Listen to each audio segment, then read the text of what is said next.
তাহাজ্জুদের নামাজের পর বাংলায় দোয়া করা যাবে কিনা? দোয়া করা যাবে কিনা মানে রোজা রেখে 4-5 দিন খতম দেওয়া উত্তম নাকি অর্থসহ একবার দেওয়া উত্তম একটু জানাবেন। রমজানের সাহরি ও ইফতারের সময় আগে পরে হলে তার শরীয়ী বিধান কি? রোজা রেখে সারাটা দিন রাসূল আকরাম সাল্লাল্লাহু আলাইহি ওয়াসাল্লাম কিভাবে কাটাতেন? কয়েকদিন আমি হাসপাতালে ছিলাম, এই জন্য সালাত আদায় করতে পারি নাই। সালাতগুলো আদায় করার পদ্ধতি কি? আমার স্বামী আত্মহত্যা করে মারা গেছে, তার জন্য দোয়া করা যাবে কিনা? যদি দোয়া করা যায় তাহলে কি দোয়া করব? কেউ যদি নিজে হজ না করে তাহলে কি সে অন্যের বদলি হজ করতে পারে? আমরা রমজান মাসে রোজা রাখি কিন্তু ব্যস্ততার কারণে ঠিকমতো নামাজ পড়তে পারি না, বিষয়টা আসলে ঠিক কিনা? তালেবুল ইলম হাফেজ যদি সে দাড়ি ছাটে তাহলে তার পিছনে তারাবি নামাজ পড়া যাবে কিনা? রমজানের সাহরি ও ইফতারের সময় আগে পরে হলে তার শরীয়ী বিধান কি?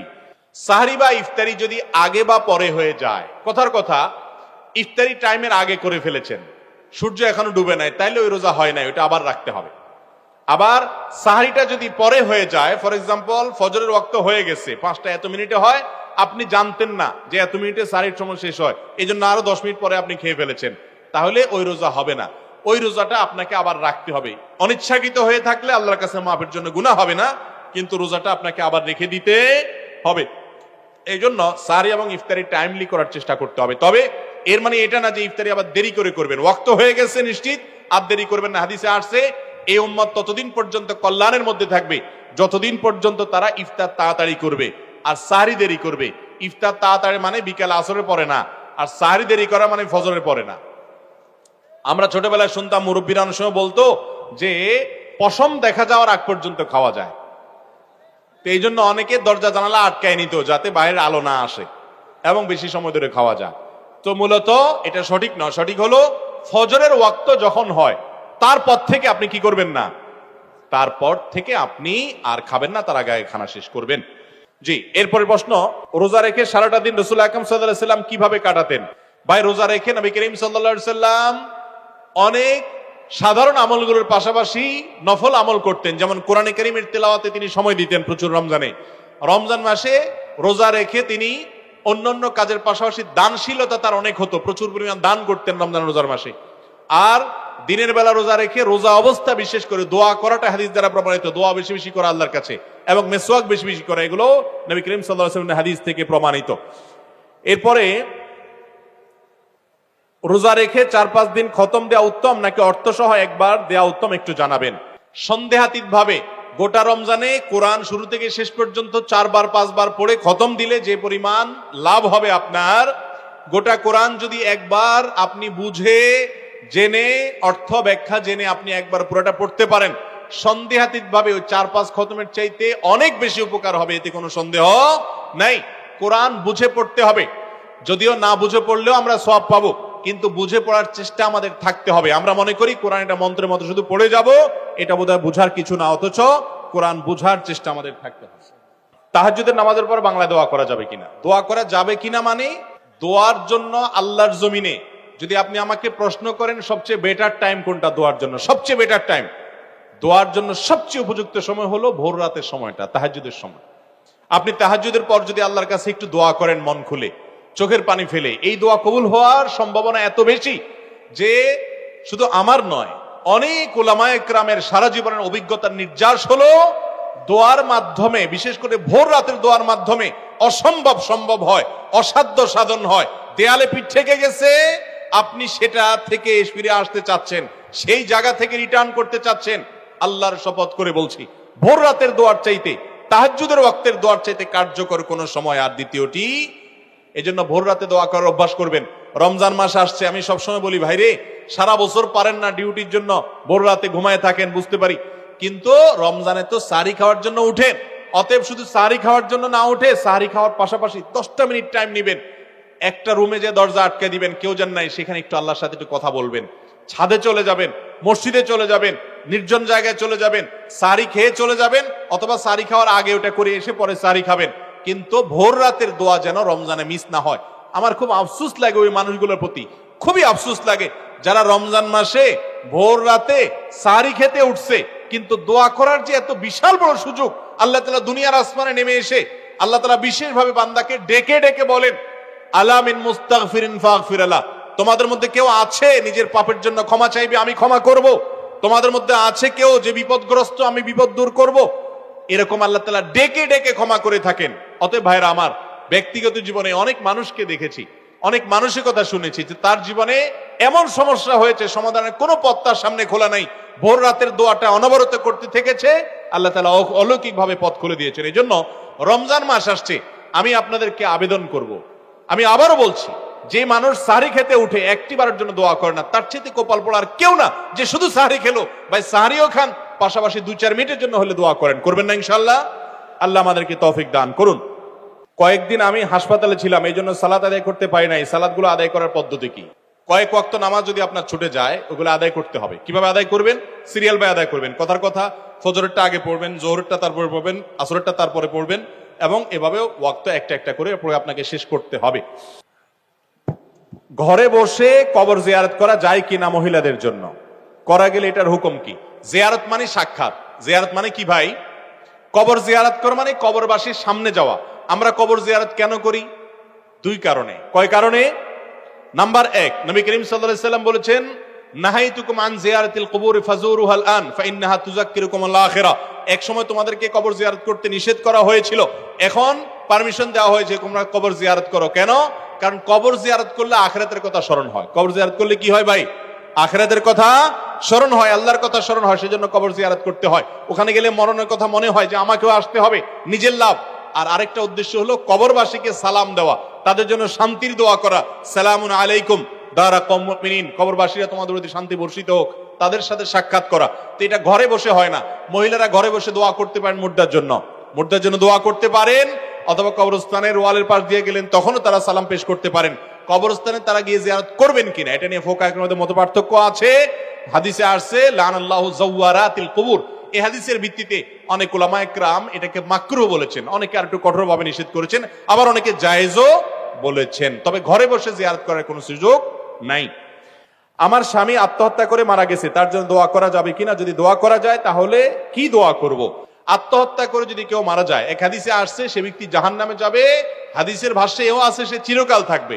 কিন্তু এই হাদিসের ব্যাখ্যায় আহলুস সুন্নাহ ওয়াল জামায়াতের সমস্ত মুহাদ্দিসিন ফুকাহা ইকরাম যতজনের মতামত আমার নজরে পড়েছে, এটা নিয়ে আমি যথেষ্ট ঘাটাঘাটি করেছি, প্রায় সবগুলাই এই যে কেউ যদি এটাকে জায়েজ মনে করে ঈমান হারা হয়ে মরে, তাহলে তার জন্য স্থায়ী জাহান্নাম।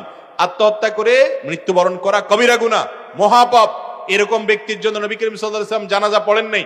আত্মহত্যা করে মারা গেলে এলাকার ইমাম সাহেবরা, সম্মানিত ব্যক্তিরা জানাজা পড়াবে না, অন্যরা তার জানাজা পড়বে, যাতে করে অন্যরা আত্মহত্যা না করে, কারণ এটা বড় ধরনের কবিরা গুনাহ। তার গুনাহ আল্লাহ মাফ করবেন কিনা আল্লাহ ভালো জানেন, কিন্তু তার জন্য মাফ চাওয়া যাবে, আল্লাহর কাছে মাফ চাওয়াতে দোষের কিছু নাই। এরপরে প্রশ্ন হলো, কেউ যদি নিজে হজ না করে তাহলে কি সে অন্যের বদলি হজ করতে পারে? নিজের হজ যদি আপনি না করেন তাহলে অন্যের বদলি হজ আপনি করবেন না। যদি এটাকে অনেক উলামায়ে কেরাম, অনেক ফুকাহা ইকরামই জায়েজ বলেছেন মাকরুর সাথে, অর্থাৎ এটা করলে মাকরু হবে। নবী করিম সাল্লাল্লাহু আলাইহি সাল্লাম এক ব্যক্তিকে, সুব্রমা, তাকে দেখে নবী সাল্লাল্লাহু আলাইহি সাল্লাম বলেছেন তিনি হজ করছেন, এবং হজ করার সময় তিনি তালবিয়ার সময় বলছেন, আল্লাহ এটা আমার অমুকের তরফ থেকে, সম্ভবত ভাইয়ের পক্ষ থেকে হজের নিয়ত করছেন। নবী সাল্লাল্লাহু আলাইহি সাল্লাম বলেছেন তুমি নিজের হজ করছো? বলে না, করি নাই। তখন বলেন আগে নিজের হজ করো, এরপরে ভাইয়ের পক্ষ থেকে করবা। এই জন্য যে ব্যক্তি বদলি হজ করবে তিনি আগে নিজের হজ করবেন, তারপরে কি করবেন? বদলি হজ করবেন। এরপরে প্রশ্ন হলো, স্বামী মারা গেলে স্ত্রী তার স্বামী বাড়ি হতে 4 মাস 10 দিনের মধ্যে কোন কাজে বা অনুষ্ঠানে যেতে পারবে কিনা? স্বামী যদি মারা যায়, স্ত্রী তার বাড়ি থেকে 4 মাস 10 দিনের জন্য বের হবেন না। একান্ত অসুস্থ হয়েছে ডাক্তারের কাছে, এই জন্য বের হবেন। ইমার্জেন্সি কোনো কাজে বের হবেন, শোক পালনের অংশ হিসাবে বাড়ির চৌহদ্দিতে থাকবেন। এর মানে এই না যে গৃহবন্দী হয়ে থাকবেন, তিনি বাড়ির আঙ্গিনা, উঠানে, আশেপাশে ঘুরবেন, কিন্তু অন্যত্র যাবেন না। এবং সেই সাথে তিনি অতিরিক্ত সাজগোজ যেটাকে বলা সেটা করবেন না, স্বাভাবিক যেটা আছে সেটা করবেন। আর সুগন্ধি ব্যবহার, স্পেশালি সুগন্ধি ব্যবহার করা, এগুলো থেকে বিরত থাকবেন। অলংকার ব্যবহার করবেন না, এবং বিবাহ বন্ধনে আবদ্ধ হবেন না 4 মাস 10 দিন। এটা হলো স্বামী মারা গেলে স্ত্রীর জন্য ইদ্যত পালনের অংশ হিসাবে এই কাজগুলো তাকে করতে হবে। আমরা রমজান মাসে রোজা রাখি, কিন্তু ব্যস্ততার কারণে ঠিক মতো নামাজ পড়তে পারি না, বিষয়টা আসলে ঠিক কিনা? রমজান মাসে একজন রোজা রাখছে কিন্তু সময়ের অভাবে নামাজ পড়তে পারে নাই। এই লোকটার উপমা হলো ওই লোকের মতো যে লোকের পরনে লুঙ্গি আছে, মাথায় পাগড়ি নেই, সেজন্য সে লুঙ্গিটা খুলে পাগড়ি বেঁধে ফেলছে। লুঙ্গিটা খুলে পাগড়ি কেন বাঁধছে? পাগড়ি বাঁধলে সে মনে করে সব হবে, এই জন্য সে পাগড়ি বাঁধছে, বুঝলাম। কিন্তু তার জন্য লুঙ্গিটা বেশি জরুরি না পাগড়িটা জরুরি বেশি? লুঙ্গি বেশি জরুরি না?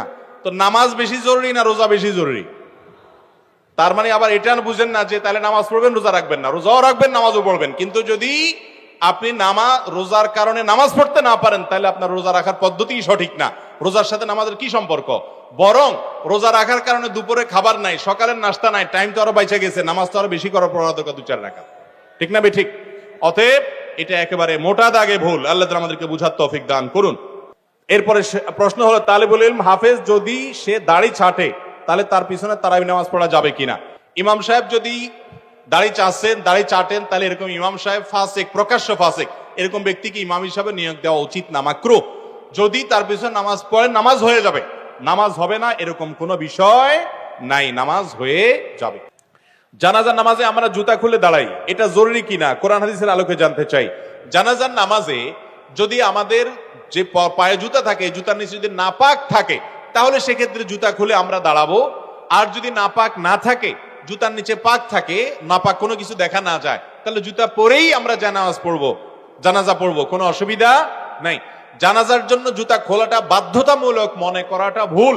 আমরা অনেকে মনে করি যে জুতা খোলা ছাড়া কি হয় না, জানাজা হয় না। নবী করিম সাল্লাল্লাহু আলাইহি ওয়াসাল্লাম জুতা পরেও নামাজ পড়েছেন, যদিও জুতা পরে নামাজ পড়তে হলে এটা জুতাটা সফট, মুজার মতো হতে হয়, চামড়ার মতো হতে হয়, ওইরকম জুতা আজকাল নাই বললে চলে। কিন্তু জানাজাতে যেহেতু রুকু সিজদা নাই, আর যদি জুতার নিচে নাপাক না থাকে, সেই জুতা পরে আপনি নামাজ পড়তে পারবেন ইনশাআল্লাহ। এরপরে প্রশ্ন হলো, স্বামী স্ত্রীর জানাজা নামাজ পড়াতে পারবে কিনা?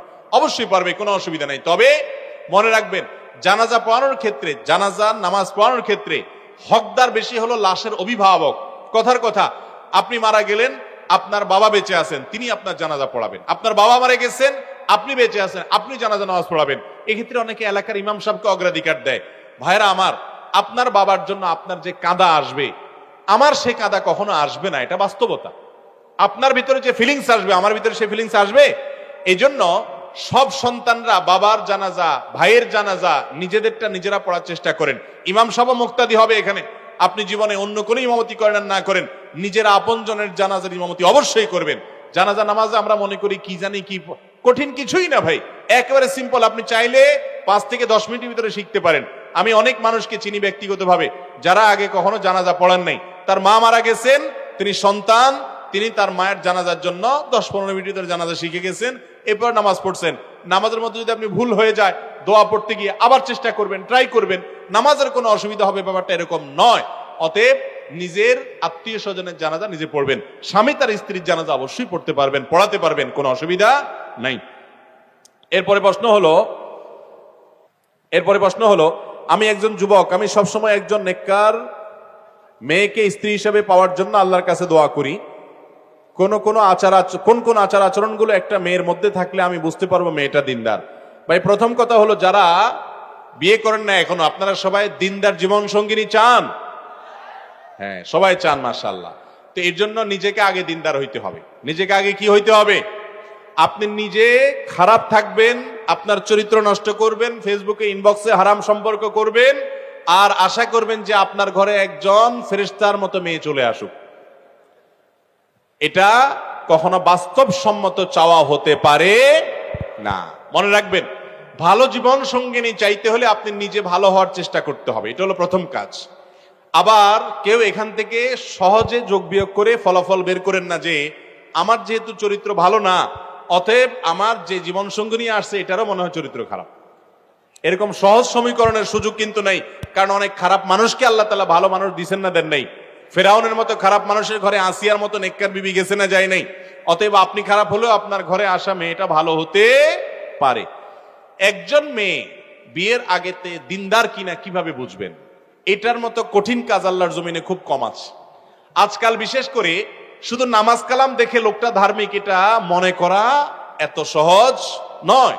বিশেষ করে পাত্রী নির্বাচনের ক্ষেত্রে সে ধার্মিক কিনা, আল্লাহ ভীরু কিনা, এটা বোঝার জন্য সর্বপ্রথম এবং প্রধান বিষয় হলো যে সেই মেয়েটা শতভাগ পর্দা মেনটেন করে কিনা।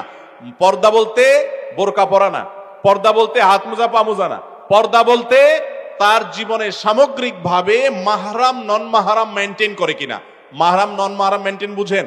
মানে হলো সে তার মামাতো ভাইয়ের সাথে পর্দা করে কিনা, চাচাতো ভাইয়ের সাথে পর্দা করে কিনা, খালাতো ভাইয়ের সাথে পর্দা করে কিনা, তার ওই বেহাইয়ের সাথে পর্দা করে কিনা, যাদের সাথে পর্দার বিধান আছে অথচ পরিবারের সদস্য কিংবা আত্মীয় স্বজন তাদের সাথে পর্দা করে কিনা। অনেক মেয়ে আছে বাহিরে বোরকা পরেন, কিন্তু বাসা বাড়িতে আসলে পর্দার বালাই নাই। অনেক মহিলা বাহিরে পর্দা করেন, বাসায় এসে দেবরের সাথে পর্দা করেন না, এবং আত্মীয় স্বজনের মধ্যে যাদের সাথে পর্দা করতে হবে তাদের সাথে পর্দা করেন না। এটা কখনো সঠিক পর্দা হতে পারে না। একজন মেয়ের দিনদারিতার প্রধান দিক হলো তিনি আল্লাহর ফরজ বিধানটাকে বুঝে মানার চেষ্টা করেন, এক। দ্বিতীয়ত, ভালো মেয়ে, বিশেষ করে দিনদারিতার একটা বড় আলামত হলো তার ভিতরে দুনিয়ার মোহ থাকবে না। কি থাকবে না? দুনিয়ার মোহ। অল্পে তুষ্ট থাকবে। জীবন সঙ্গিনীর জন্য এই বিষয়টা অনেক গুরুত্বপূর্ণ, যে অল্পে তুষ্ট থাকা। যদি সে যা পায় সেটার উপরে সবর করতে পারে, সে যদি আল্লাহ তাআলার ফয়সালাকে মেনে নিতে পারে, সে যদি অল্পে সন্তুষ্ট থাকতে পারে, দুনিয়ার জীবনের বাস্তবতা বুঝে অনন্ত অসীমকালের আখিরাতের জন্য অপেক্ষা করে, এই মানসিকতা যদি কোনো মেয়ের মধ্যে থাকে, সে দিনদার ইনশাআল্লাহ। এটা কিভাবে বুঝবেন? তার সাথে আপনি যখন দেখতে যাবেন, কথাবার্তা বলবেন, মেইল চালাচালি করে তার মানসিকতা জিজ্ঞেস করবেন। আর সবচেয়ে বড় বিষয় হলো এই মেয়েটাকে পার্সোনালি যারা চিনে তাদের মাধ্যমে ভেরিফাই করবেন যে সে আসলে মাহরাম নন মাহরাম মেনটেন করে কিনা। বিয়ের আগে সব পাত্রী ফেরেশতা থাকে, সব পাত্র ফেরেশতা থাকে, ঠিক না বে ঠিক? যখন বিয়ে করতে যান শ্বশুর বাড়িতে নতুন, তখন একেবারে আপাদমস্তক দুষ্ট, আপাদমস্তক খারাপ যুবকটাও সেখানে গিয়ে একেবারে ইনোসেন্ট বয় সেজে যায়, ঠিক না বে ঠিক? বিয়ের মজলিসে প্রত্যেকটা খারাপ মানুষ তার জীবনে বিয়ের মজলিসে যখন বসে, তখন এত নম্র, এত ভদ্র, এত চুপচাপ, এত সে ভালো মানুষ হয়ে থাকে। শ্বশুরকে দেখলে সালাম, সবাইকে দেখলে সালাম, মনে হয় যে তার মতো ভালো মানুষ ফেরেশতা আর দ্বিতীয়টা নাই। অতএব বিয়ের ওই মুহূর্তের ভালো মানসিকতার কোনো মূল্য, এটা দেখতে হবে ব্যক্তিগত জীবনে ওই মেয়েটা কতটা ধার্মিক, কতটা ইবাদত গুজার, কতটা আল্লাহর ভয় তার অন্তরে লালন করে। অনেক মেয়েরা আছে নামাজ কালাম পড়ে কিন্তু চাহিদা অনেক, ঠিক একই কথা ছেলেদের মধ্যেও প্রযোজ্য। অতএব সে কখনো দিনদার বা জীবন সঙ্গী হিসাবে পারফেক্ট হতে পারে। এই জন্য এই বিষয়গুলোকে খেয়াল করবেন। এবং সর্বোপরি কোরআন এবং সুন্নাহর কাছে সারেন্ডার করার মতো মানসিকতা আছে কিনা। কোরআনে আছে, সুন্নাতে আছে, আল্লাহ তাআলার নির্দেশে আছে, রাসূলের হাদিসে আছে। আর কোনো কিছু বুঝাবুঝি নেই, আমি নিজেকে সারেন্ডার করে দিলাম, এ হলো মুত্তাকি, এ হলো পরেজগার, এ হলো দিনদার। এরকম জীবন সঙ্গী যদি পাওয়া যান, তো মনে রাখবেন এটা হলো আল্লাহর জমিনে সবচেয়ে বড় অ্যাসেট, সবচেয়ে বড় সম্পদ, সবচেয়ে মূল্যবান এবং দামি বিষয় হলো এটা। নবী করিম সাল্লাল্লাহু আলাইহি সাল্লাম বলেছেন, আদ-দুনিয়া কুল্লুহা মাতা, এই দুনিয়াতে সবকিছুই এমন করে আল্লাহ সৃষ্টি করেছেন যে এটার উপকারিতা আমরা ভোগ করি, উপভোগ করি, এনজয় করি। ওয়া খায়রু মাতা'আদ দুনিয়া আল মারআতুস সালিহা, যদি কারোর ঘরে একজন ধার্মিক, আল্লাহ ভীরু, আল্লাহকে চেনে এরকম একজন দিনদার মেয়ে আসে, তার জীবনে যে সৌভাগ্য হবে, সে যে সম্পদের মালিক হবে, এই রকম সৌভাগ্য আর কারো জীবনে হতে পারে না।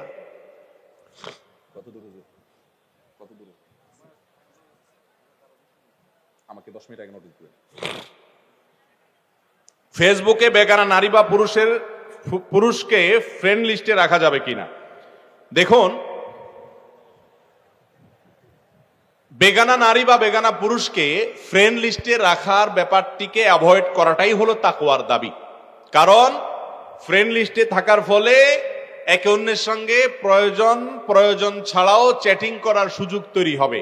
প্রথম হয়তো জিজ্ঞেস করবে যে আপা বাড়ি কোথায়, এরপরে হয়তো জিজ্ঞেস করবেন কি খাইছেন, এরপরে আস্তে আস্তে নিচের দিকে নামবে।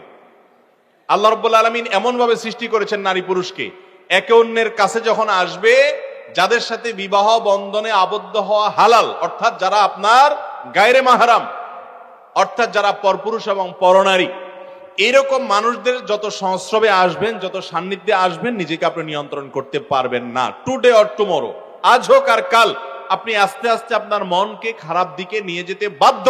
এটা আল্লাহ তাআলা সৃষ্টি করেছেন এইভাবে। আর এই জন্য আল্লাহ বলেছেন ওয়ালা তাকরাবুজ জিনা, তোমরা জেনার কাছেও যেও না। কারণ জেনা এমন একটা অপরাধ যে এটার কাছে গেলে এরপরে ওইটাতে পতিত হয়ে যায়, নিজেকে নিয়ন্ত্রণ করতে পারে। এই জন্য ফেসবুকে ছেলেরা ছেলেদেরকে, মেয়েরা মেয়েদেরকে ফ্রেন্ড লিস্টে রাখবেন। এবং যদি কোনো আপনার পরিচিত মেয়েরা থাকে, আপনার বোন, আপনার স্ত্রী, তাহলে যথাসম্ভব তাদের প্রাইভেসি যেন ঠিক থাকে সেদিকটা খেয়াল রাখবেন। তাদের প্রোফাইল পিকচারে এখনো পর্যন্ত ফেসবুক ম্যান্ডেটরি করে নাই যে তার অরিজিনাল ছবি দিতে হবে, যে কোনো কিছু দিয়ে রাখা যায়। অতএব তার ছবি যেন অনেকে প্রদর্শন করে বেড়ায় সে যেন না করে, এগুলো খেয়াল করতে হবে। এক কথায় ফিতনা থেকে দূরে থাকতে হবে। ভাই যেই জায়গায় ভয় আছে সেই জায়গায় আপনি হাত দিবেন না। এক জায়গায় কারেন্টের হাই ভোল্টেজের লাইন আছে, এই মুহূর্তে বিদ্যুৎ নাই, ওই জায়গায় আপনি হাত দিবেন?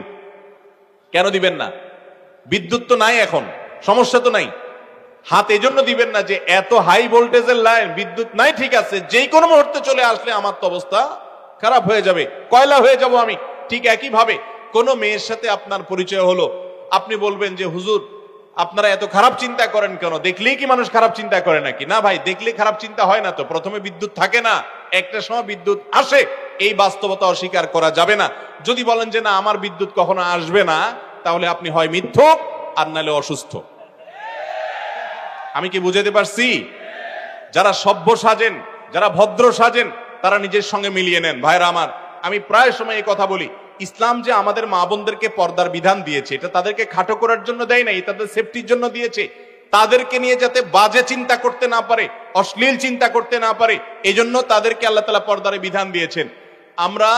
আমরা বাহিরে যখন বের হই, আমাদের সাথে আমাদের স্ত্রী, আমাদের মা বোন, আমাদের পরিবারের মেয়েরা যদি পর্দা ছাড়া খোলামেলা পোশাকে বের হয়, গোটা রাস্তাঘাটের যত মানুষ তাদের দিকে দৃষ্টিপাত করে, স্বাভাবিকভাবে যত মানুষ তাদেরকে দেখে, সবাই তাদেরকে নিয়ে কি চিন্তা করে?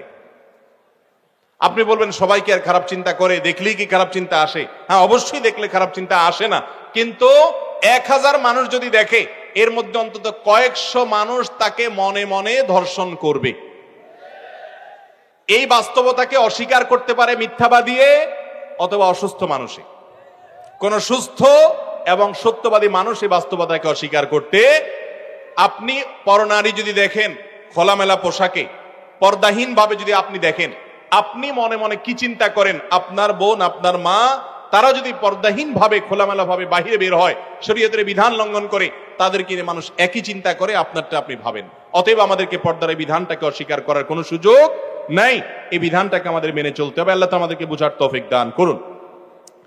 এরপরে অতএব ফেসবুকে মেয়েদেরকে বন্ধু হিসাবে যুক্ত করবেন না যারা আপনার গায়রে মাহরাম, যারা পরনারী, কারণ এর মাধ্যমে ফিতনার দুয়ার উন্মুক্ত হয়। কত সংসার ভেঙে খান খান হয়ে গেছে শুধু ফেসবুকে।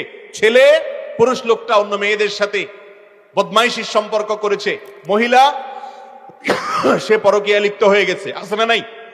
অতএব ভাইরা আমার, এই সোশ্যাল মিডিয়াকে যদি আপনি নিয়ন্ত্রণ করতে না পারেন, আপনাকে যদি ফেসবুকে ইউজ করে, তো আপনি শেষ। আপনি ফেসবুককে ইউজ করতে হবে, অর্থাৎ ভালোটা নিবেন, খারাপটা নিবেন না। আপনার বন্ধু তালিকায় গায়রে মাহরাম পুরুষ যদি মহিলা থাকে, অত বৃদ্ধা মানুষ, অথবা তার সাথে আপনার স্বার্থ সংশ্লিষ্ট কোনো বিষয় আছে, ধরুন আপনার অফিসের কলিগ, তার সাথে হয়তো আপনার ব্যক্তিগত অফিসের অনেক জিনিস আদান প্রদান করতে হয়, সেগুলো ফিতনামুক্ত ভাবে যেন করা যায়, সেটি নিশ্চিত করে তারপরে আপনি আপনার লিস্টে তাকে যুক্ত করবেন। এরপর প্রশ্ন হলো, আমার কথা বা কোনো কাজে ভুল পেলেই বন্ধুরা বা অন্যরা আমার দাড়ি নিয়ে কটু কথা বলে, যা কষ্ট লেগে যায়, আপনার মতামত কি? ভাইরা আমার, আমাদের সমাজে কিছু মানুষ দাড়ি রেখে ফেললে মনে করে লোকটা ফেরেশতা হয়ে যেতে হবে। এই জন্য অনেক মানুষ দাড়ি রেখে যদি উল্টাপাল্টা কিছু করেন, ভুলভাল কিছু করেন, তখন তার দাড়ি নিয়ে খোঁটা দেয় এবং দাড়ি নিয়ে এমন ভাবে কথা বলে লোকটা মনে হয় যে দাড়ি রেখে অন্যায় করেছে। ঠিক না বেঠিক? একজন মানুষ দাড়ি রাখার পর একটা 2 নম্বরই কাজ করেছে, কথার কথা। আরেকজন মানুষ দাড়িও রাখে নাই, 2 নম্বরই কাজও করেছে। এই দুইজনের মধ্যে অপরাধের মধ্যে মাত্রা কার বেশি? যে দাড়িও রাখলো না, সে তো একটা ওয়াজিব তরক করলো, আবার একটা গুনার কাজ করলো। যে বেচারা দাড়ি রেখে একটা আকাম করছে, সে অন্তত দাড়ি রাখার কাজটা তো করছে, আরেকটা আকাম করে একটা গুনাহ না করছে, আরেকটা তো সে করলো না। ঠিক না বেঠিক? আমাদের দেশে অনেক সময় দেখা যায় কেউ দাড়ি রাখলে বলে, ভাই দাড়ি রাখছো, দাড়ির ইজ্জত রক্ষা করতে পারবা? দাড়ির ইজ্জত রক্ষা করতে না পারলে দাড়ি রাখা ঠিক না। এই ফতোয়া শুনছেন আপনারা? এই ফতোয়া ভুল ফতোয়া, এটা কোনো সঠিক ফতোয়া না। দাড়ির ইজ্জত না রাখতে পারলে যদি দাড়ি রাখা না যায়, তাহলে ইসলামের ইজ্জত না রাখতে পারলে মুসলমানও থাকা যায় না। আমরা কি ইসলামের ইজ্জত পুরোপুরি সবাই রাখতে পারি? তাহলে আমরা ইসলাম কি ছেড়ে দিব? তাহলে একইভাবে দাড়ির ইজ্জত বলতে কোনো কথা নাই। একজন মুসলমান দাড়ি থাকুক আর না থাকুক, তিনি সব ক্ষেত্রে সৎ, ভালো, নেককার এবং আল্লাহর নির্দেশের পথে চলার চেষ্টা করতে হবে। দাড়ি রাখুক অথবা না রাখুক, এর সাথে দাড়ির কোনো সম্পর্ক। মনে রাখবেন, আপনি যে দাড়ি রাখতে না পারেন, এর কারণে আপনার ঈমান যাবে না, আপনি মুসলমান থাকবেন।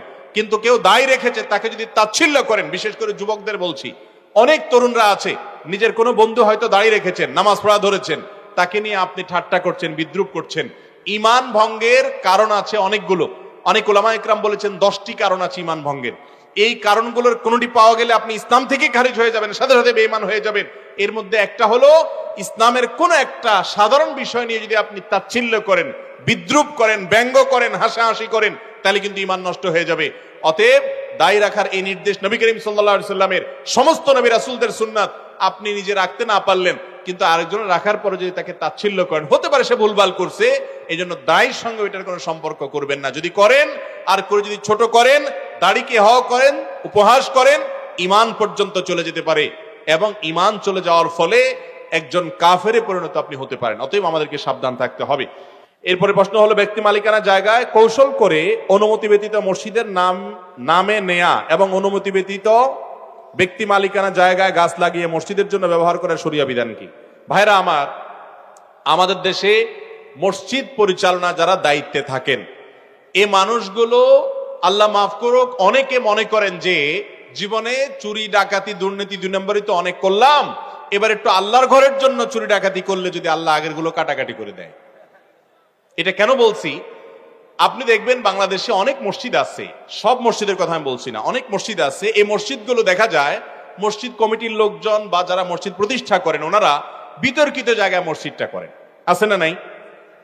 জায়গা দখল করে মসজিদ করেন, এমন ভাবে সিন ক্রিয়েট করেন যার জায়গা সেই বেচারা দিতে বাধ্য হয়, এরকম পরিবেশ করে মসজিদ করার প্রবণতা আছে না নাই?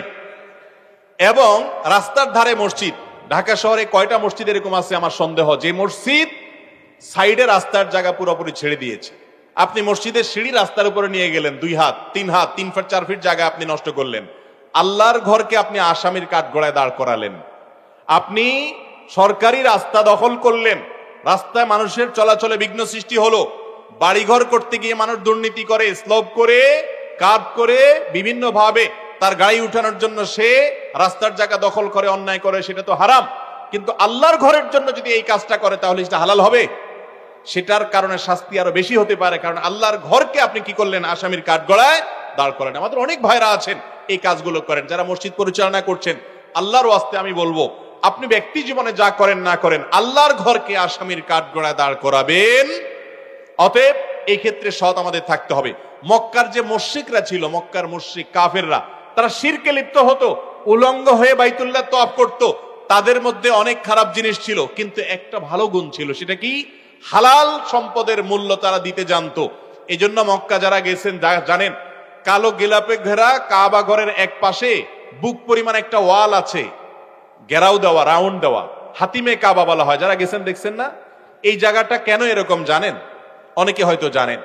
এই জায়গাটা মূলত ওই কালো গিরাপে ঘেরা কাবা ঘরের ভেতরের অংশ ছিল। ইব্রাহিম আলাইহিস সালাম যে কাবা বানাইছেন সেখানে এটা সহ ছিল, এই পুরো অংশটা ছিল। এই কাবাকে যখন আমাদের নবী সাল্লাল্লাহু আলাইহি সাল্লামের দাদা আব্দুল মুত্তালিব ওনার নেতৃত্বে পুনর্নির্মাণ করলেন, নবী সাল্লাল্লাহু আলাইহি সাল্লাম ছোট ছিলেন তখন, ওই সময়টাতে তিনি ঘোষণা দিলেন, তার লোকেরা ঘোষণা দিলেন যে আমরা কোনো হারাম টাকা আল্লাহর ঘরে নেব না। আর হালাল টাকা সমাজে সব সময় কম থাকে, এই জন্য টাকার অভাবে এই অংশটাকে মসজিদের ভিতরে ঢুকাইতে পারেন নাই। আজও পর্যন্ত সেটাকে বাহিরে রেখে দেওয়া হয়েছে, যাতে করে আমরা শিক্ষা গ্রহণ করতে পারি। আর আজকাল কি অবস্থা, মসজিদ বলেন আর মাদ্রাসা বলেন আর ওয়াজ মাহফিল বলেন, আমরা হুজুররাই আপনাদেরকে বামপট্টি দিয়া বুঝায়া ফজিলত টজিলত বলে, হালাল হোক আর হারাম হোক, পয়সা চাই, পয়সা চাই। ঠিক না বে ঠিক? তো মসজিদ যারা পরিচালনা করবেন তারা সততার স্বাক্ষর রাখবেন, তারা অন্যের জায়গা কৌশল করে দখল করবেন না, করলে সেটা জায়েজ হবে না। এরপরের প্রশ্ন, ব্যক্তিদ্বন্দ্ব লিপ্ত হয়ে মসজিদ নির্মাণ করার শরিয়া বিধান কি? এটাও মসজিদ রিলেটেড, মাশাআল্লাহ। এটার হারও আমাদের সমাজে অনেক বেশি। কোন মসজিদে আপনি নামাজ পড়তে গেছেন, কমিটির সদস্য ছিলেন, কোন কারণে গন্ডগোল হলো, এবার যে জমি কিনে একটা মসজিদ বানায় ফেললেন, আছে না নাই? এই মসজিদ কখনো আল্লাহর সন্তুষ্টির উদ্দেশ্যে নির্মাণ হতে পারে? মসজিদ হবে আল্লাহর সন্তুষ্টির জন্য। একটা কমিটিতে আপনার মনোমালিন্য তৈরি হয়েছে, আপনি সবর করবেন। সেক্রেটারি সাহেব আপনার কথা শুনতেছে না, সভাপতি সাহেব কথা শুনতেছে না, হয়তো গ্রুপিং হয়ে গেছে, হয়তো ওনারা ভুল করতেছেন। এই লোকগুলো তো স্থায়ী না, কিয়ামত পর্যন্ত বেঁচে থাকবে না, আল্লাহর ঘর তো টিকে থাকবে। আপনাকে সবর করতে হবে। আপনি হুট করে সেখান থেকে মতপার্থক্য করে 2-4 জন ডোনার জোগাড় করে একটা জায়গা নিয়ে আরেকটা মসজিদ পাশে করলেন, এভাবে মুসলমানদের শক্তি ক্ষয় হয়। অযথা আপনি সেখানে আরেকটা মসজিদ করে মুসলমানদেরকে 2 ভাগ করলেন এবং এলাকাতে বিবাদের বীজ বপন করলেন। এটা কোনো আদর্শ মসজিদ হতে পারে? এই ধরনের মসজিদ কেউ করলে তাদের সহায়তা করবেন না। হ্যাঁ, কোন মসজিদ কর্তৃপক্ষ সরাসরি শিরকে লিপ্ত, মসজিদের তাওহীদের চর্চা করতে দিচ্ছে না, সেটা ভিন্ন বিষয়। কিন্তু বেশিরভাগ ক্ষেত্রে সামান্য একটু পদ নিয়ে মনোমালিন্য হলে আরেকটা মসজিদ করে ফেলায়। আরেকটা রোগ হলো যে আমি খুব প্রভাবশালী মানুষ, পয়সাওয়ালা মানুষ, পাশে মসজিদ আছে, তাতে কি? আমার বাড়ির সামনে একটা মসজিদ না থাকলে ওই মসজিদে গিয়ে নামাজ পড়লে ইজ্জত থাকে, সেখানকার কমিটির লোকের অধীনে থাকতে হয়, নিজে একটু সাধারণ মুসল্লি হয়ে যাইতে হয়, এই জন্য নিজেরা একটা মসজিদ বানায়, আছে না নাই? হাদিসে নবী করিম সাল্লাল্লাহু আলাইহি ওয়াসাল্লাম মসজিদ নির্মাণ সম্পর্কে যত কথা বলেছেন সবগুলোতে একটা শব্দ যোগ করেছেন, সেটা কি? মান বানা লিল্লাহি মাসজিদা। যে ব্যক্তি মসজিদ করবে আল্লাহর জন্য, কার খুশি করার জন্য? আল্লাহর খুশির জন্য যদি মসজিদ করেন তাহলে আপনি বিনিময় পাবেন। মসজিদ করেছেন আপনি মনোমালিন্য হয়েছে সেজন্য, মসজিদ করেছেন আপনার ইগোর জন্য, মসজিদ করেছেন আপনার বাহাদুরি টিকানোর জন্য, এটার কারণে আল্লাহর কাছে সওয়াব পাবেন না। এরপরে প্রশ্ন হলো, হিন্দু কোনো লোক থেকে টাকা ধার নেওয়া যাবে কিনা? হিন্দু, খ্রিস্টান, ইহুদি, নাস্তিক যেই হোক, যে কোনো অন্য ধর্মাবলম্বী মানুষের সাথে আর্থিক লেনদেন করা যাবে। তাকে টাকা ধার দিতেও পারবেন, তার কাছ থেকে টাকা ধার নিতেও পারবেন। আমরা অনেকে মনে করি যে অমুসলিমদের সাথে বোধহয় গায়ে টাচ করলেও বোধহয় নাপাক হয়ে যায়। এগুলো আমাদের ভুল ধারণা। কোরআনে কারিমে আল্লাহ বলেছেন, লা ইয়ানহাকুমুল্লাহু আনিল্লাযিনা লাম ইউকাতিলুকুম ফিদ-দ্বীন। যেই সমস্ত অমুসলিমরা তোমাদেরকে তোমাদের দেশবাড়ি থেকে বের করে দেয় নাই, তোমাদের বাসাবাড়ি থেকে, তোমাদের দেশ থেকে তোমাদেরকে বের করে দেয় নাই, ওয়ালাম ইউখরিজুকুম মিন দিয়ারিকুম, লা ইয়ানহাকুমুল্লাহু আনিল্লাযিনা লাম ইউকাতিলুকুম ফিদ-দ্বীন ওয়া লাম ইখরিজুকুম মিন দিয়ারিকুম। ধর্মযুদ্ধ চাপায় দেয় নাই অথবা ঘরবাড়ি থেকে বের করে দেয় নাই, এরকম অমুসলিমদের সাথে সদাচরণ করতে, ন্যায়নিষ্ঠ আচরণ করতে আল্লাহ তো নিষেধ করেনই না, বরং আল্লাহ ন্যায়নিষ্ঠ আচরণকারীকে ভালোবাসেন। আমাদের নবী করিম সাল্লাল্লাহু আলাইহি ওয়াসাল্লাম অমুসলিমদেরকে দাওয়াত, তাদেরকে খানার শরীক করেছেন, খাইয়েছেন, আবার তাদের কাছে খেয়েছেন, আবার তাদের কাছ থেকে ধার নিয়েছেন এবং তাদের সাথে সামাজিক সব কর্মকাণ্ড করেছেন। তারা অসুস্থ হলেও দেখতে গিয়েছেন। অতএব আমাদের আশপাশে অমুসলিম যারা আছে তাদের সাথে আমাদের এই ধরনের লেনদেন, কায় কারবার করতে কোনো অসুবিধা নাই। এরপরে প্রশ্ন হলো, কিভাবে সহজেই দায় রাখতে পারি? দায় রাখার জন্য তো কোনো কিছুই করতে হবে না। দায় রাখার মতো সহজ কাম আল্লাহর জমিনে তো আর দ্বিতীয়টা নাই বললেই চলে। কারণ দায় যখন উঠে, আপনি দায়তে হাত না দিলে তো দায় রাখা হয়ে যায়। সেখানে আপনি প্রশ্ন করলেন দাড়ি রাখতে পারেন কিভাবে সহজে? দাড়ি রাখা তো সহজ, দাড়ি কাটাটা হলো কঠিন। অতএব আপনি যদি বলতেন যে দাড়ি কাটবো কিভাবে সহজে, সেটা যৌক্তিক প্রশ্ন হতে পারতো, কিন্তু রাখতে কোনো সহজের পদ্ধতি নাই। দাড়ি তো উঠছে, ছেড়ে দিলেই তো হয়ে যায়। আপনি তো এটার জন্য আর কিছু দরকার হয় না।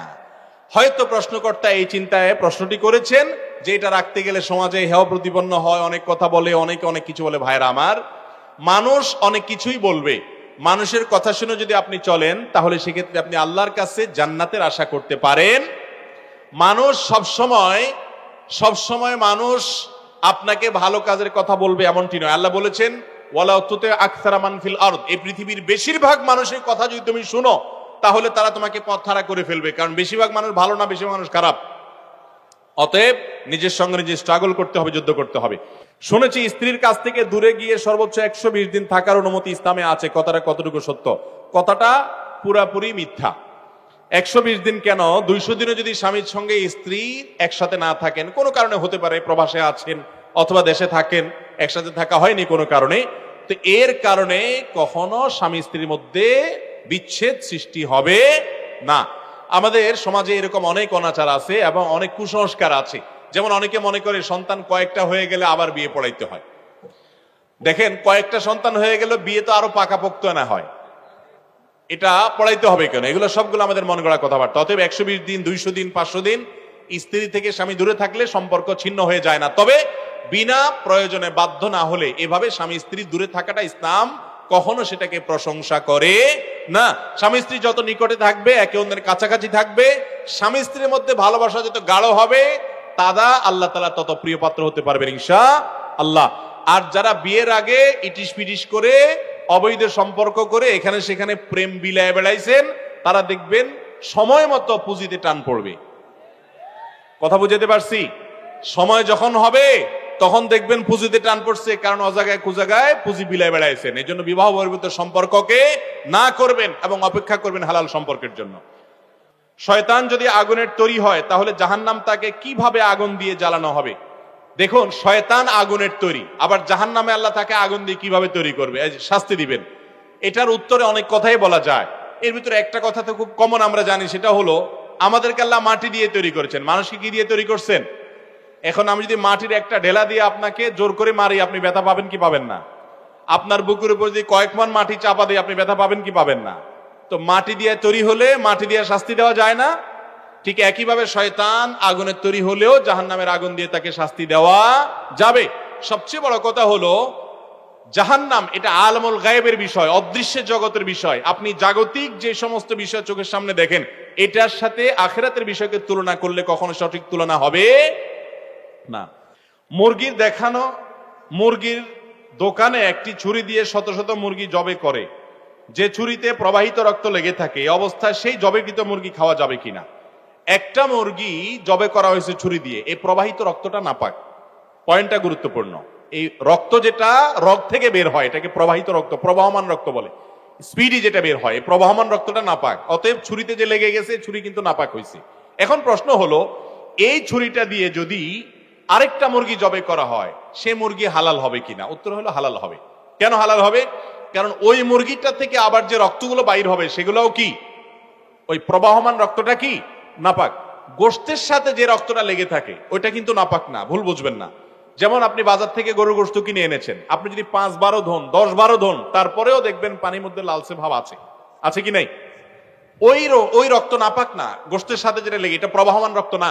কিন্তু যেটা প্রবাহমান রক্ত, দমে সাইল বলা হয় ফিকহের কিতাবের ভাষায়, সেটা নাপাক। অতএব একটা মুরগি জবে করার ফলে যে রক্তটা লেগে গেছে, ওই ছুরি দিয়ে আরেকটা মুরগি আপনি জবে করেন, কোনো অসুবিধা নেই। জবে বিশুদ্ধ হওয়ার জন্য শর্ত হলো রগগুলা ঠিকমতো কাটা গেল কিনা সেটা। রগ যদি ঠিকমতো লাগা যায় তাহলে আর কোনো অসুবিধা নাই।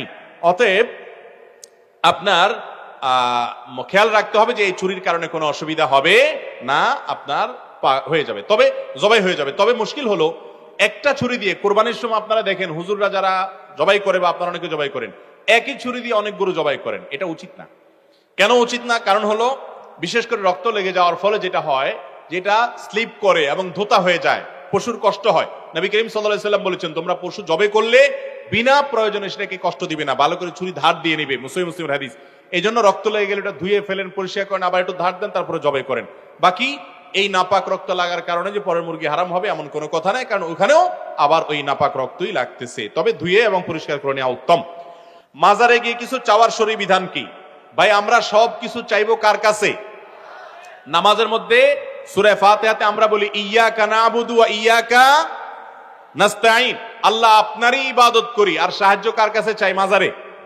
আল্লাহ আপনার ইবাদত করি আর মাজারে গিয়ে সাহায্য চাই, এই কথা বলছি? বলি আল্লাহ আপনার ইবাদত করি আর সাহায্য কার কাছে চাই? আপনার কাছে একমাত্র সাহায্য চাই। ইয়্যাকা নাস্তাঈনের অর্থ আপনার কাছে সাহায্য চাই না। ইয়্যাকা নাস্তাঈনের অর্থ হলো শুধুমাত্র কেবল আপনার কাছেই সাহায্য চাই। তাহলে কোনো মাজারে গিয়ে কোনো সাহায্য চাওয়া যাবে? মাজারওয়ালার কোনো কিছু দেওয়ার কোনো ক্ষমতা, সব ক্ষমতা আল্লাহ তাআলার হাতে। মাজারে যিনি শায়িত আছেন তিনি নিজেও কার কাছে চাইতেন? আল্লাহর কাছে চাইতেন। অতএব আপনি কার কাছে চাইবেন? আমাদের অনেক ভাইরা আছেন, ব্যবসা বাণিজ্যের উন্নতি হয় না, চাকরি টিকে না, সন্তান হয় না, তো উনি মাজারে চলে যান, আছে না নাই? ওই মাজারওয়ালার কোনো পাওয়ার নাই, ওই মাজারওয়ালা নিজেও আল্লাহর কাছে চাইতেন। আল্লাহ বলেছেন উদউনি, তোমরা আমার কাছে দোয়া করো, আস্তাজিব লাকুম, আমি দোয়া কবুল করব। যেখানে আল্লাহ স্বয়ং দোয়া কবুল করেন, ওয়াদা করেছেন, সেখানে আপনি মাজারওয়ালার কাছে চাওয়া জায়েজ নাই। যদি কেউ মাজারওয়ালার কাছে চায় এবং প্রার্থনা করে এবং তাকে আল্লাহ রাব্বুল আলামিন যেরকম যা খুশি তা যা দিতে পারেন, সেই ব্যক্তি এরকম দেওয়ার ক্ষমতা রাখেন, এই বিশ্বাস রেখে তার কাছে শিরক হবে, ঈমান চলে যাওয়ার মতো বিষয় হবে। আল্লাহ আমাদেরকে বুঝার তৌফিক দান করুন। অনেকে বলেন যে না, মাজারে গিয়ে আমরা আল্লাহর কাছে দোয়া করি, আল্লাহর কাছে দোয়া করি, মাজার আল্লাহর কাছে না। তাহলে আমার প্রশ্ন হলো, মাজারে গিয়ে কেন? আল্লাহর কাছে দোয়া তো আপনি এখানে বসে করলেও হবে, আপনার বাসায় করলেও হবে। কিছু জায়গা আছে দোয়া কবুলের জায়গা, যেমন আরাফাতের ময়দান, যেমন তোয়াফ করতে করতে দোয়া কবুল হয়, সাফা পাহাড়ের উপর দোয়া কবুল হয়, মারওয়া পাহাড়ের উপর দোয়া কবুল হয়। দোয়া কবুলে কিছু জায়গা আছে, কিন্তু মাজার বা যে কোনো কবরস্থানে গিয়ে দোয়া করলে দোয়া কবুল হয় এমন কোনো কথা কোনো হাদিসে বর্ণিত হয়? অতএব মাজারে গিয়ে কেন দোয়া করবেন? হ্যাঁ, মাজারে যাবেন, কবর, মাজার মানে কবর, কবরে যাবেন কবরবাসীকে সালাম দেওয়ার জন্য, সেখানে বরং তাদের কাছে তাদের শান্তি দোয়া করে আসবেন, তাদের কাছে কিছু চাওয়ার বিষয় নাই। যারা মাজারে চান তাদের ঈমান হারা হওয়া পর্যন্ত ভয় আছে। আল্লাহ তাআলা আমাদেরকে বেঁচে থাকার তৌফিক দান করুন। এরপরে প্রশ্ন হলো, বিধর্মীকে তরজমাতুল কোরআন হাদিয়া দেওয়া যাবে কিনা? অবশ্যই দেওয়া যাবে। ভিন্ন ধর্মের মানুষদেরকে কোরআনের অনুবাদ দিতে পারেন। আপনি বলবেন তারা তো ওযু ছাড়া ধরবে, কোনো অসুবিধা নাই, কারণ ওযু ছাড়া কোরআন ধরবেন না এই নির্দেশ তো মুসলমানের জন্য। শরীয়তের সকল নির্দেশ কার জন্য? মুসলমানের জন্য। যে ব্যক্তি মুসলমানই না তার জন্য শরীয়তের কোনো নির্দেশ না। বিধায় একজন অমুসলমানকে কোরআন আপনি দিতে পারেন অনুবাদ, তিনি পড়ে আল্লাহর কালাম সম্পর্কে জানতে পারেন। এরপরে প্রশ্ন হলো, আবহাওয়ার পূর্বাভাসের ব্যাপারে আকীদা কি হবে? অনেকে মনে করেন আবহাওয়ার পূর্বাভাস বিশ্বাস করলে ঈমান থাকবে না। এটা মূর্খতা সুলভ কথা, এটা অজ্ঞতা সুলভ কথা। আবহাওয়ার পূর্বাভাস বিষয়টা কি? বিষয়টা হলো আবহাওয়াবিদরা বিভিন্ন পরিস্থিতি দূর থেকে তারা পর্যবেক্ষণ করতে পারেন, করার পর তারা বলেন যে এই জিনিসটা হওয়ার সম্ভাবনা আছে। তাও তারা নিশ্চিত দেন না, বলেন যে সম্ভাবনা আছে। যেমন কথার কথা, আপনি একটা কিছু দেখে আলামত করলেন, একজনের জুতার আওয়াজ আপনার মুখস্থ হয়ে গেছে, সে এইভাবে হাঁটে, তার আওয়াজ শুনে বুঝলেন যে অমুক আসছে, সম্ভাবনা আছে, আপনি বললেন অমুক হওয়ার সম্ভাবনা আছে। এটা যেরকম কোনো গুনাহের বিষয় না, আবহাওয়ার সংবাদ বিশ্বাস করলেও কোনো ঈমান যাওয়ার কারণ নাই, কারণ সেটা তারা যা দেখেন দূর থেকে সেটার আলোকে তারা সম্ভাবনার কথা বলেন, বিধায় এটা মনে করলে কোনো অসুবিধা নেই। এরপরে প্রশ্ন হলো, আমি একজন সাধারণ মুসল্লি, আমাদের এলাকাতে বিরাট এক সমস্যা, তা হলো মসজিদের ইমাম কাম মুয়াজ্জিন তাদের বেতন ভাতা ও কাজ কাম নিয়ে, এমনকি কিছু মানুষ তাদের শুধু দোষ খোঁজে। এসব নিয়ে দয়া করে কিছু উপদেশ দেন। ভাই দেখুন, ইমাম মুয়াজ্জিনদেরকে খোঁচাখুচি করা এটা খুব মজার একটা কাজ। মানে আল্লাহর জমিনে কিছু লোক আছে, এই লোকগুলোর সবচেয়ে টেস্টি আইটেম হলো ইমাম মুয়াজ্জিন সাহেবরে খোঁচানো। ইমাম মুয়াজ্জিন সাহেবদের পিছে লেগে থাকলে, ওনারা এমনি হাঁটলেন কেন, ওইভাবে হাঁটলেন কেন, ওইদিকে তাকালেন কেন, ওনার টুপিটা বাঁকা হইলো কেন, এগুলো নিয়ে যত খোঁচাখুচি করতে পারবেন তত ওনাদের কাছে ভালো লাগে। ক্রিকেট স্ট্যাম্পের সামনে দাঁড়িয়ে থাকা ব্যাটসম্যান, ওই আল্লাহর বান্দা যে পরিমাণ টেনশনে থাকে, একজন ইমাম সাহেব বেচারা এর চেয়ে বেশি টেনশনে থাকা লাগে। কারণ যেই ব্যক্তিকে সবাই চার্জ করতে পারে, সবাই, সেই ব্যক্তির নাম ইমাম সাহেব হতভাগা। যে মসজিদের একেবারে সভাপতি সাহেব, মুতাওয়াল্লি সাহেব থেকে নিয়ে শুরু করে সাধারণ মুসল্লি সাহেব পর্যন্ত সবাই চার্জ করতে পারে যাকে, তার নাম কি? ইমাম সাহেব। ভাইরে, আমি প্রায় বলি, আপনার ইমামকে যদি আপনি আপনার চাকরের মতো ট্রিট করেন, তাহলে মনে রাখেন চাকরের পিছনে নামাজ নয়, নামাজ হবে ইমাম পিছনে, নেতার পিছনে। আপনার নামাজ আবার সংশোধন করা উচিত, এগুলো হওয়া উচিত নয়। ভাইরা আমার, ইমামদের সম্মান দিতে হবে, আবার ইমামরা সম্মান নিতে জানতেও হবে। ইমাম নিজে যদি পয়সার খাক্কর হয়, তাহলে সে সম্মান কোত্থেকে পাবে? ইমামকেও আত্মসম্মান বোধ সম্পন্ন হতে হবে, আর এলাকাবাসী ইমাম সাহেবকে সম্মান করতে হবে। একটা কথা আমি বলি প্রায় সময়, মসজিদে যারা দান করেন, তারা দানটা কাকে করেন? মসজিদের দানটা কাকে করেন? আল্লাহকে না করেন? তাহলে এই টাকার মালিক কে? আল্লাহ। মসজিদ কমিটির সভাপতি, সেক্রেটারি, ওনারা কি মসজিদ ফান্ডের মালিক? এই মালিক আল্লাহ তাআলা, কারণ সবাই আল্লাহকে দিয়ে দিয়েছেন। ওনারা শুধুমাত্র আল্লাহর তরফ থেকে সেটা ডিস্ট্রিবিউশন করছেন, দেখভালটা করছেন, ওনারা আল্লাহর ঘরের সেবক। অতএব ইমাম বা মুয়াজ্জিন ওনারা কারোর কোনো চাকর না, তারা সরাসরি আল্লাহর ঘরের চাকর। তারা কমিটি বলেন, মুতাওয়াল্লি সাহেব বলেন, অন্য কারোর চাকর না। যদি তাদেরকে চাকরের মতো ট্রিট করেন, তাহলে সেক্ষেত্রে গুনাহগার হতে হবে। মসজিদের খেদমত করতে এসে উল্টা আরো গুনাহগার হওয়ার ভয় আছে। আল্লাহ তাআলা আমাদেরকে বুঝার তৌফিক দান করুন। ইমাম সাহেবদের সাথে এরকম আচরণ আমাদের জন্য করা জায়েজ নয়।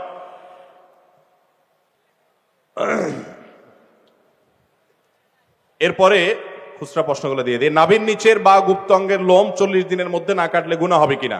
জি ভাই, 40 দিনের মধ্যে কাটা উচিত। 40 দিনের বেশি যদি হয়, তাহলে সেক্ষেত্রে হাদিসে আছে এটা নিষিদ্ধ এবং নাজায়েজ কাজ। বিনা ওজরে এরকম হওয়া উচিত নয়। কখনো ওজর বশত হয়ে গেল ভিন্ন কথা, 40 দিনের মধ্যে অবশ্যই একবার কাটা উচিত এবং কর্তব্য। এরপরে প্রশ্ন হলো, গোসলখানার ভেতর বিবস্ত্র হয়ে গোসল করলে গুনাহ হবে কিনা?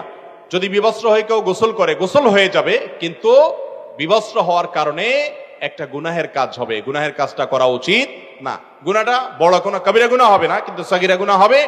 এবং হাদিসে আসছে, নবী করিম সাল্লাল্লাহু আলাইহি ওয়াসাল্লাম বলেছেন, কেউ নাই বুঝলাম, কিন্তু আল্লাহ তাকে দেখছেন, এই কারণে আল্লাহর প্রতি তার লজ্জাবোধ থাকা উচিত। এই জন্য একেবারে বিবস্ত্র হওয়া উচিত নয়। যদি বিবস্ত্র হয়ে গোসল করলে গোসল হয়ে যাবে, উচিত অন্তত একটা গামছা, তোয়ালে কিছু একটা যেন পরনে থাকে। হাফ প্যান্ট পরে ফরজ গোসল করলে ফরজ গোসল হবে কিনা, বা ওই ফরজ গোসল নামাজ হবে কিনা, নামাজ চলবে কিনা? হবে, কোনো অসুবিধা নেই। একটু আগে বললাম যে আপনি যে কোনো কিছু দিয়ে আপনার লজ্জাস্থান ঢেকে আপনি গোসল করে ফেললেন, তাতে আপনার গোসল হয়ে যাবে, তবে হাফ প্যান্ট পরলে হবে, কোনো অসুবিধা নেই। এরপরে প্রশ্ন হলো, যদি জাগ্রত অবস্থা উত্তেজনা বা কোনো কারণবশত বীর্যপাত হয়, তাহলে কি পুরো গোসল করতে হবে? নাকি শুধু নাভির নিচ থেকে ধৌত করতে হবে? যদি উত্তেজনা বশত বীর্যপাত হয়, সেটা যে কারণেই হোক না কেন, নিজের ইচ্ছাকৃত হোক আর অন্য কোনো জল্পনা কল্পনার কারণে হোক আর যেভাবেই হোক, উত্তেজনা বশত যদি বীর্যপাত হয় পুরো গোসল করতে হবে, হাঁটু থেকে নিচ থেকে ধুলে হবে না। এরপর প্রশ্ন হলো, চেয়ারে বসে নামাজ পড়লে নামাজ হবে কিনা? সবচাইতে পপুলার প্রশ্ন, কমন প্রশ্ন। এই প্রশ্ন সব জায়গায় সব এলাকায় মানুষ করে, চেয়ারে বসে নামাজ পড়লে নামাজ হবে কিনা। যারা আল্লাহ তাআলা সুস্থ রাখছেন কমর টমর, এরা মনে হয় চেয়ারে বসে নামাজ পড়া মানুষগুলো দেখলে খুব মেজাজ গরম হয় মনে হয়। অথবা যারা চেয়ারে বসে নামাজ পড়েন তাদের মধ্যে অনেকে মনে করেন যে চেয়ারে বসে নামাজ পড়লে একটু ভাবসাব আসে কিনা আল্লাহ জানে। দেখেন, যদি কোনো ব্যক্তি কোমরে ব্যথার কারণে, কোনো অসুস্থতার কারণে রুকু বা সেজদার জন্য উনি কোমর ভাঙতে পারেন না, তিনি বাধ্য হয়ে চেয়ারে বসে নামাজ পড়লেন, এই ব্যক্তির নামাজ হবে ইনশাআল্লাহ। একজন দাঁড়াতে পারেন, তিনি দাঁড়াবেন, কিন্তু রুকুটা করতে পারেন না, তাহলে সোজা বসে ইশারা রুকু করবেন, ইশারা সিজদা, এটা জায়েজ আছে। নবী করিম সাল্লাল্লাহু আলাইহি সাল্লাম এক সাহাবীকে বলেছেন, তুমি দাঁড়িয়ে নামাজ পড়বে, দাঁড়িয়ে পড়তে পারো না বসে পড়বে, বসে পড়তে পারো না তুমি ইশারায় পড়বে, কিন্তু নামাজ তোমাকে পড়তে হবে। অতএব যদি কেউ চেয়ারে বসা ছাড়া স্বাভাবিকভাবে নামাজ পড়তে না পারেন, অপারগ হন, তার জন্য এটা জায়েজ আছে। কিন্তু আপনি একজন সুস্থ সবল মানুষ, গাছে উঠতে পারেন, ধান ক্ষেত নিরাইতে পারেন, দুনিয়ার সব কাজ করতে পারেন, লাফালাফি সব করতে পারেন, শুধু মসজিদে এসে একটা চেয়ার টান দিয়ে বসে যান, এই মানুষের নামাজ হবে না। যদি আপনার সক্ষমতা থাকে, অনেকে আছে শরীরটা একটু খারাপ লাগতেছে, আজকে একটু ম্যাজ করতেছে, চেয়ারটা বসে নামাজ পড়ে ফেললাম, অনেক ভাইরা আছেন মনে করেন যে নামাজ হবে না, নামাজ হবে না। বিশেষ করে ফরজ নামাজ হওয়ার কোনো রাস্তা নাই। ফরজ নামাজের দানটা একটা ফরজ, রুকু করা একটা ফরজ, সিজদা করা আরেকটা ফরজ, এগুলো করতে হবে। আপনি আল্লাহর সামনে এসে ভাবসাব নিলে, গোলামি করতে এসে আবার কিসের ভাবসাব, বিধায় নামাজ কিন্তু হবে না। আল্লাহ তাআলা আমাদেরকে বোঝার তৌফিক দান করুন। অতএব চেয়ারে বসে নামাজ পড়লে নামাজ হবে শর্ত সাপেক্ষে। আজকাল মসজিদগুলোতে এত চেয়ার হয়েছে, আমি সবসময় বলি যে মসজিদ নাকি আকিস প্লাস্টিকের কোন দোকান বোঝাই কঠিন। আজ থেকে 10 বছর আগে এত মাজা ব্যথার রোগী আমাদের দেশে ছিল না, আজকাল যত হয়েছে, হয়তো রোগী বেড়ে গেছে, কিন্তু আমাদেরকে মনে রাখতে হবে ওজোর থাকলে জায়েজ আছে, ওজোর না থাকলে একটু শরীর খারাপ দেখে আপনি চেয়ারে নামাজ পড়লে নামাজ হবে, ফরজ নামাজ হবে না। মা বোনদের জন্য রমজানে কিছু করণীয় বর্জনীয় আমল সম্পর্কে জানালে উপকৃত হব। রমজানে করণীয় বর্জনীয় পুরুষদের জন্য যা, মা বোনদের জন্য তা। যদি মাসিকরত অবস্থায় কোনো মা বোন থাকেন রমজান মাসে, তিনি রোজা ছাড়া আর রোজা এবং নামাজ ছাড়া সব আমল করবেন। তিনি তওয়াফ করবেন না, আর রোজা নামাজ পড়বেন না। আমলের ক্ষেত্রে 3টা আমল করবেন না, এবং কোরআনে কারীমের তেলাওয়াত জমহুর উলামাদের মতে করবেন না। এছাড়া তিনি দোয়া দুরূদ করবেন, তিনি আল্লাহর কাছে দোয়া করবেন, হাত তুলে রোনাজারি করবেন, জিকির আজকার করবেন, ইস্তেগফার করবেন, দুরূদ শরীফ পড়বেন, ইসলামী বই পুস্তক পড়বেন, ইসলামের কথা শুনবেন, জানাবেন, এবং রোজাদারদের খেদমত করবেন, সৎ কাজের আদেশ দিবেন, অসৎ কাজের বাধা প্রদান করবেন, দাওয়াতি কাজ করবেন, সব ভালো কাজ করবেন। শুধু যেগুলো নিষিদ্ধ সেগুলো বাদে রমজান মাসে সব কাজ মাসিক অবস্থায় একজন মা বোন করতে পারেন। বিশেষ করে তারা গৃহস্থলী কাজ যখন করবেন, ওই টাইমে জিকির, ইস্তেগফার, দুরূদ, এই আমলগুলো অনেক বেশি করতে পারেন। যেগুলো পুরুষদের জন্য বিশেষ আমল, যেমন কথা জামাতের সাথে নামাজ, সেগুলোর জন্য পুরুষদেরকে উৎসাহ দিবেন, এটা একটা গুরুত্বপূর্ণ আমল তাদের জন্য ইনশাআল্লাহ। এরপরে প্রশ্ন হলো, আমি জেনারেল লাইনের ছাত্র, কিন্তু বর্তমান শিক্ষা ব্যবস্থায় ঈমান ধরে রাখা প্রায় অসম্ভব এবং নারী থেকেও দূরে থাকা যায় না। যেহেতু আমি কলেজে পড়ি, তাই মাদ্রাসায় যাওয়া সম্ভব নয়, আমার করণীয় কি? ভাইরা আমার, আমাদের যে শিক্ষা ব্যবস্থা আছে, খুবই দুঃখজনক যে এই শিক্ষা ব্যবস্থায় দিন এবং ঈমান টিকিয়ে রাখাটা খুবই জটিল। তাকে এক্সট্রা যদি কেয়ার না নেওয়া হয়, যদি ঈমান সম্পর্কে আলাদা ইলম অর্জনের ব্যবস্থা না থাকে, তাহলে সেক্ষেত্রে ঈমান ধরে রাখার মতো চ্যালেঞ্জের কাজ আর দ্বিতীয়টা নাই। যারা জেনারেল লাইনে পড়াশোনা করছেন তাদেরকে আমরা বলবো, প্রথমত আপনার পড়াশোনা আপনি অব্যাহত রাখুন। সেই সাথে আজকাল অনেকগুলো অনলাইন ইসলামিক একাডেমি হয়েছে, অনলাইন শিক্ষা প্রতিষ্ঠান হয়েছে, অফলাইনে আছে, সেগুলোতে ভর্তি হয়ে যান এবং ইসলামের বেসিক ধারণা আপনি নেন। একটা কোরআনের অনুবাদ, একটা হাদিসের অনুবাদ, একটা সিরাত গ্রন্থের অনুবাদ, এবং বিশেষ করে নিতে পারেন আশরাফুল থানভী রহমাতুল্লাহ আলাইহির কিছু কিছু বই আছে অসাধারণ। সাধারণ মানুষের দিন আমরা তোমাকে হেল্প করছি। তারা নবী করিম সাল্লাল্লাহু আলাইহি সাল্লামকে সহায়তা করে পাহাড়ের চূড়ায় নিলেন। তিনি সেখানে গিয়ে দেখলেন খুব লোমহর্ষক একটা দৃশ্য। নবীজি সাল্লাল্লাহু আলাইহি সাল্লাম দেখলেন কিছু লোককে শাস্তি দেওয়া হচ্ছে খুব করুণ ভাবে। সে শাস্তিটা হলো তাদের উপরে প্রহার করা হচ্ছে এবং তাদেরকে উল্টো দিকে ঝুলিয়ে রাখা হয়েছে, গাল কাটা হয়েছে, রক্ত পড়ছে। জিজ্ঞাসা করা হলো কারা? তিনি বললেন এরা হলো সেই সমস্ত লোক যারা রোজা রাখে না, এই রমজান মাসে রোজা ভেঙে ফেলেছে, তাদের এই শাস্তি দেওয়া হচ্ছে। অতএব রমজান মাসে রোজা না রাখা এটা আল্লাহর জমিনে সবচেয়ে ভয়াবহ অপরাধ এবং গুনাহগুলোর মধ্যে থেকে একটা। আল্লাহ তাআলা আমাদেরকে এই অপরাধ থেকে বেঁচে থাকার তৌফিক দান করুন। ভাই আপনারা উঠছেন কেন? মেহরবানি করে আপনারা বসেন, মেহরবানি করে বসেন। ইনশাআল্লাহ বিইذনিল্লাহ এরপরে আলোচক নিশ্চয়ই সংক্ষেপে আলোচনা করবেন, কিন্তু মজলিসের শেষ পর্যন্ত থাকলে, মজলিসের শেষ পর্যন্ত বসলে মজলিস থেকে যাওয়ার আগে আল্লাহর ফেরেশতা দোয়া করে যে তোমাদের সবাইকে ক্ষমা করা হলো। আপনারা দোয়া নিয়ে যেতে চান না ইনশাআল্লাহ? এত ঘন্টা বসেছেন, আর অল্প সময়ের জন্য যদি আপনারা না বসেন তাহলে সেক্ষেত্রে এই দোয়া থেকে বঞ্চিত হবেন। একদম শেষ পর্যন্ত যারা থাকে, আপনি শুনেন বা না শুনেন, হাদিসে এমনও আসছে কেউ মনোযোগ দিয়ে শুনে নাই, ফেরেশতারা বলে কেউ যে এই লোকটা তো মনোযোগ দিয়ে শুনে নাই, তার সম্পর্কে আল্লাহর ওই ঘোষক ফেরেশতা ঘোষণা দেন তাকেও এই মজলিসে কোরআন এবং জিকিরের মজলিসে বসার কারণে তার সমস্ত গুনাহ মাফ করে দেওয়া হয়েছে। আমরা চাই না সেটা ইনশাআল্লাহ? তাহলে একটু সবর করে বসেন, মেহরবানি করে মজলিসের সৌন্দর্য নষ্ট করবেন না, একটু সবর করে বসেন।